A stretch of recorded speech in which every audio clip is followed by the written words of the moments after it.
दोस्तों, इंसान को कभी भी अपनी औकात नहीं भूलनी चाहिए। समय का कोई पता नहीं होता दोस्तों। ऐसे ही एक उद्योगपति आदमी, बहुत बड़ा पैसे वाला, जिसके 5 5 स्टार होटल चल रहे थे, आज वो भिखारी बन करके अपने होटलों का मुआयना करने के लिए और अपने घर से जाता है दोस्तों। उसे ये बताया कि तुम्हारे होटल में गरीब लोगों का कोई ठिकाना नहीं है। उसने जो होटल बनवाए थे, उस समय जिस मैनेजर को नियुक्त करता था, कहता था कि अगर कोई गरीब आता है, अगर कोई भिखारी आता है, तो उसे भरपेट भोजन कराया जाए।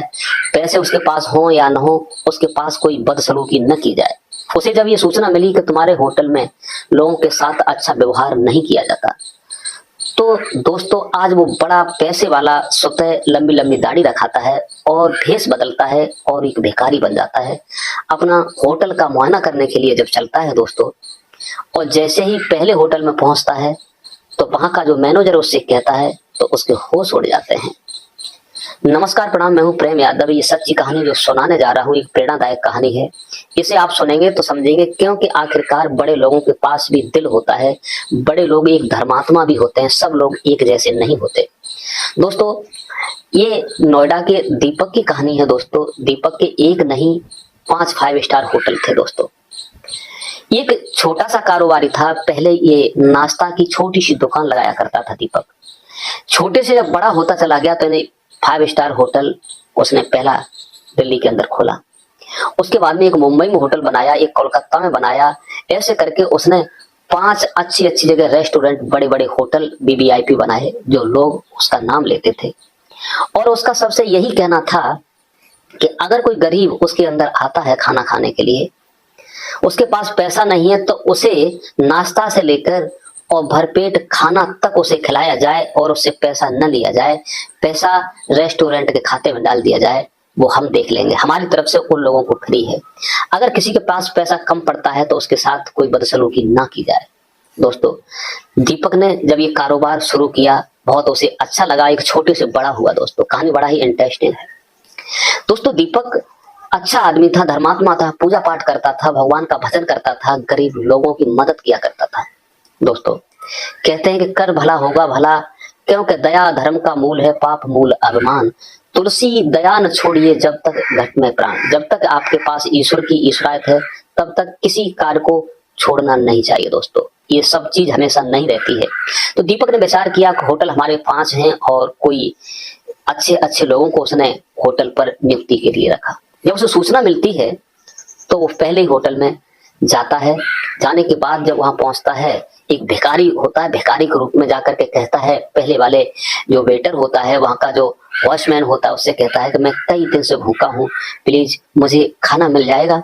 लेकिन वो अंदर तक नहीं जाने देता। धक्का मार के जो गेटमैन होता है, वो वेटर उसे अंदर नहीं जाने देता और वहां से भगा देता है। बोले, तेरी एक भिखारी की औकात। इस 5 स्टार होटल में बहुत बहुत वीआईपी लोग आते हैं, तो ये खाने के लिए इस होटल के लिए मुंह फैलाए हुए घूम रहा है, यहाँ से भाग। और उसे भगा दिया जाता है।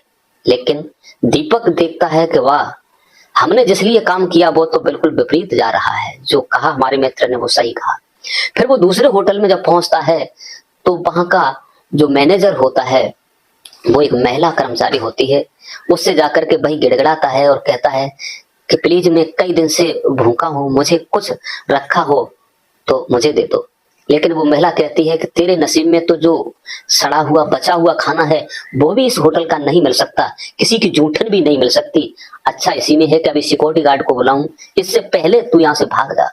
दोस्तों, दीपक जब उस महिला की बात सुनता है, तो और उसके होश उड़ जाते हैं, क्योंकि उस महिला को उसने ही रखा था। गरीब थी, गिड़गिड़ा रही थी, तो आज उसके तेवर बदल चुके।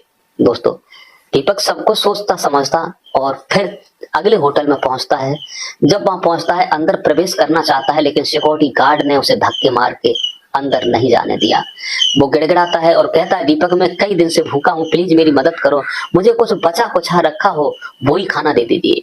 लेकिन वो नहीं सुनता, और तब तक मैनेजर आ जाता है और उसे वहां से भगा देता है। दोस्तों, दीपक हर एक बात को समझता है कि आखिरकार हो क्या रहा है। धीरे करके चौथे होटल में जब पहुंचता है, तो चौथे होटल में तो और ही नजारा बदला हुआ था। उसने कहा था कि इस जगह कोई भी ऐसा काम नहीं होना चाहिए जो हमारे होटल का नाम बदनाम हो। वहां पर अय्याशी का काम भी होता था, जब वो पहुंचता है सीधा अंदर घुसना चाहता था, लेकिन वेटर कहता है कि कहां से भिखारी आ गए। अरे भिखारियों को देख करके हमारे होटल में वीआईपी लोग नहीं आएंगे।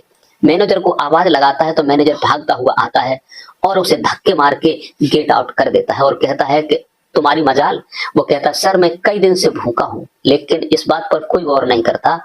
वो बार बार यही कहते हैं कि मैं कई दिन से भूखा हूं, प्लीज मुझे खाना दे दो, लेकिन कोई नहीं सुनता। वहां से भी उसे धक्के मार के भगा दिया जाता है दोस्तों। अंत में जो उसने जो पहला होटल खोला था उस होटल में पहुंचता है। उस होटल में जब पहुंचता है तो वहां जाकर कहता है, अर्जी लगाता है, गुजारिश करता है और कहता है सर मैं कई दिन से भूखा हूं, मुझे कुछ मिल जाएगा तुम्हारे होटल में। तो वहां जो मैनेजर था वो एक धर्मात्मा स्वभाव का था। उसने सोचा हमारे मालिक ने कहा है कि गरीब लोगों की मदद करनी चाहिए, गरीब लोगों की सहायता करनी चाहिए। अगर ये भिखारी है तो किसी कारणवश है, हकीकत में भिखारी है। तो उसे बाइज्जत अंदर लेके जाता है और कहता है कि अभी साहब ये टेबल खाली होने दो, मैं आपका नंबर ले लूंगा, आप यहीं बैठ जाइए। दोस्तों दीपक को कुछ तसल्ली आती है कि ये हमारा ठीक है मैनेजर। उसके बाद थोड़ी देर के बाद टेबल खाली होती है तो वहां पर जब उसे ले जाया जाता है तो वो देखता है कि जितना भी खाना होता है होटल के अंदर सारा खाना परोसा हुआ है और टेबल पर उस भिखारी को ले जाकर बैठाया जाता है और वो कहता है मैनेजर साहब आप भोजन कीजिए, आप हमारे लिए देवता हैं। हमारे सेठ का कहना है कि गरीबों का भला होना चाहिए, पैसा पैदा हो या ना हो। आप मुझे लगता है कई दिन से भूखे हैं।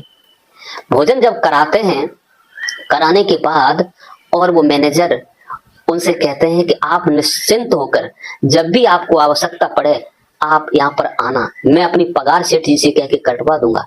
आप रोजाना खाना यहीं खाने आना, आपको किसी के दरबार पर आवश्यकता नहीं है खाना की, आप जो करते हो वो करो। जब ये बात दीपक सुनता है उस मैनेजर की तो उसकी जो डुप्लीकेट दाढ़ी लगी हुई थी, जो हुलिया बनाया हुआ था भिखारी का, वो सारा निकालता है और जैसे ही अपने सर को देखता है, सेठ को देखता है, तो वो नतमस्तक हो जाता है और हाथ जोड़कर खड़ा हो जाता है। वैसे ही सेठ उसे अपने सीने से लगा लेते हैं, उसकी पीठ थपथपाते हैं और कहते हैं बेटा मैंने जैसा तुम्हें बताया था मैं दीपक हूं। वो समझ लेता है सर आपने ये हुलिया क्यों बनाया। तो वो कहता है बेटा केवल आप ही हमारे जो पुराने होटल में हो, वो काम कर रहे हो गरीबों के प्रति, वो सिर्फ आप हो, अन्यथा अपने जितने भी होटल हैं उसमें कोई ऐसा नहीं निकला। उसने पूरा वाकया बताया दीपक ने। जिस होटल में गया किसी ने धक्के मार के भगाया, किसी ने कुछ किया, आपने ही मुझे तसल्ली दी, क्योंकि मैंने जो होटल बनाए थे इसलिए कि गरीबों का भला हो। मैंने पैसे के लिए नहीं किए, पैसा तो वैसे ही पैदा हो रहा है। गरीबों के पास पैसा होता तो इतने बड़े होटल में बेचारे खाने आए, उनके पास क्या है। कभी कभी इच्छा करते हैं तो इतना रेट सुनकर वो पीछे लौट जाते हैं।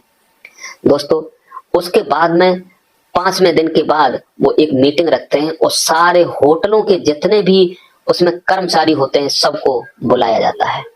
बुलाने के बाद सबसे कहा जाता है एक एक नंबर से कि आपको मैंने इसलिए रखा था कि गरीबों का भला किया जाए। उसने जिस मैनेजर ने धक्के मार के भगाया था उससे कहा मैं दीपक था, मैंने आपसे कहा था कि गरीबों को खाना खिलाना चाहिए, लेकिन आपने बिल्कुल कोई बात नहीं सुनी थी। उसके बाद जो महिला होती है उससे कहा जाता है कि जिस समय आई थी तब गिड़गिड़ा रही थी, आपने मुझे धक्के मार के भगाया था। इसलिए अच्छाई इसी में है कि जितने भी होटल के कर्मचारी हैं, 5 हमारे होटल हैं, जितने भी कर्मचारी हैं कल से हम नया स्टाफ रखेंगे, अपना अपना हिसाब लीजिए और यहाँ से सब लोग अपने अपने दफा हो जाइए। जो पहले वाले होटल में जो लड़का रहता था संजय, उससे कहा जाता है कि 5 होटल की देख रेख आपको करनी होगी, आप नया स्टाफ तैयार कीजिए और सब काम आपके हवाले होगा। दोस्तों सब लोगों को अलग कर दिया जाता है और उस संजय को सबके ऊपर एक मालिक के तौर पर किया जाता है और कहा जाता है कि हम तो एक धर्मात्मा है, क्योंकि परमात्मा ने ना ही तो मेरे साथ कोई गलत किया है, मेरा एक बेटा है वो भी विदेश में ऐश और आराम से जी रहा है, मेरी पत्नी मैं हूं, मुझे किसी से कोई मतलब नहीं है, केवल आप देख रेख करोगे। और गरीब लोग अगर आते हैं जिनके पास पैसा नहीं है उन्हें भरपेट भोजन कराया जाए। अगर कोई भिखारी आता है तो खाना खिलाने के बाद उसे कुछ दान दक्षिणा में भी देना चाहिए, कृष्ण के उसमें डाल देना चाहिए खाते में पैसा। इतनी कहकर सबकी छुट्टी कर देता है और नया स्टाफ तैयार करता है और संजय को सबके ऊपर एक मालिक बना के रखता है। दोस्तों हमारी कहानी कैसी लगी कमेंट करके अवश्य बताइए। कहाँ से आप कहानी सुन रहे हैं, किस जिला से हैं, किस राज्य से हैं। अगर हमारी कहानी जरा सी भी अच्छी लगी हो तो अपना राय अवश्य दीजिए दोस्तों। इस कहानी को सुनाकर किसी को परेशान करना नहीं है, किसी का दिल दुखाना नहीं है, केवल आप लोगों को जागरूक और सचेत करने का मेरा उद्देश्य है। क्यों कहते हैं कि दया धर्म का मूल है, पाप मूल अभिमान। तुलसी दया न छोड़िए जब तक घट में प्राण, क्योंकि दया ही सब कुछ है। अगर तुम किसी के साथ भला करोगे, कल भला होगा भला, कर बुरा होगा बुरा।